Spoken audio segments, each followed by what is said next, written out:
Wesh, bien quoi. Aujourd'hui, on va parler de Boku no Pico. Non, je rigole, aujourd'hui on va parler d'un dessin animé que tout le monde connaît. On va bien sûr parler des Mystérieuses Cités d'Or.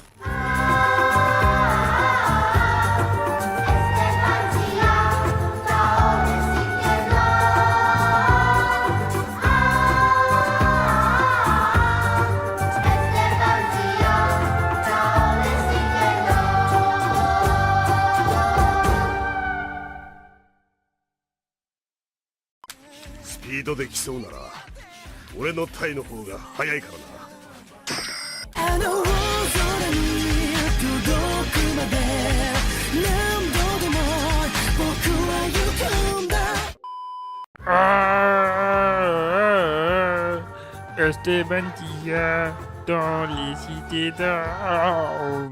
Excusez-moi, je me suis emporté d'un coup. C'est... Ouais, je devrais fermer ma bouche, ouais. Ah! Déjà, si tu me sors que tu n'as pas connu cette musique, c'est que t'as sûrement vécu ton enfance dans une grotte sale avec des fourmis. Sérieux, cette musique t'a forcément marqué. Et elle t'a tellement marqué que même aujourd'hui en 2018, si t'entends ça...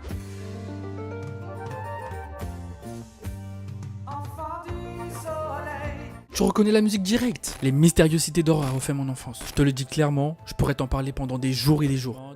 Bon, j'avoue, c'est faux.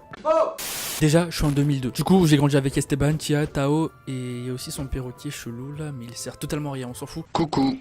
J'ai grandi avec eux, et ça depuis que je suis gosse. Je kiffe ce dessin animé, même si l'histoire n'est pas ouf. Mais elle a quand même su maintenir mon attention pour que je reste devant la télé à chaque épisode qui passait. En même temps, t'avais pas d'amis, donc c'est normal que tu restes seul chez toi. Je vais te mettre dans le bail direct. Je ne suis pas là pour te présenter ce chef-d'œuvre, mon gars. Si tu connais pas les Mystérieuses Cités d'Or, je vais pas te mentir, mais tu as perdu un élément essentiel de ton enfance. Mais bref, ce dessin animé regorge de personnages grave attachants comme Esteban, mon préféré bien sûr, Tia, la belge du groupe, et Tao, le beau laissé de la team, miskin pour lui. Mais depuis tout à l'heure, je vous parle que d'eux. Mais il y a encore plein d'autres personnages intéressants. Je pense par exemple à Mendoza, un gars grave chaud, tu le croises dans la rue, tu fermes vite ta bouche, hein, tellement il est chaud le mec. Après, il y a les deux zigotos là, Pedro et Sancho, qui vont te faire rire à chaque chose qu'ils feront, bien sûr, parce que c'est des trous du cœur, clairement. Mais attends 3 secondes. Je viens de remarquer que Pedro a une tête de singe. Bon, comme je suis gentil, je te fais un petit résumé de la Cité d'Or, si tu connais pas, ce qui m'étonnerait bien sûr. Esteban doit retrouver les Mystérieuses Cités d'Or. Donc c'est tout, il n'y a pas de synopsis de ouf, hein. Tu te casses pas la tête, c'est aussi simple que ça, hein. Le petit, il va avec ses potes et il retrouve la Cité d'Or. Voilà. Perso, je crois que j'ai tout dit, hein. C'est tout ce dont je me rappelais de ce dessin animé, juste epicness, hein. Clairement, je ne vais pas te cacher que j'ai vraiment kiffé, hein. Si toi aussi t'as kiffé la Cité d'Or, ça se passe dans les commentaires, pouce bleu, toi-même tu sais, hein, like, partage, tout ça, là je vais pas te refaire le bail tous les jours, sinon tchuss, tchuss.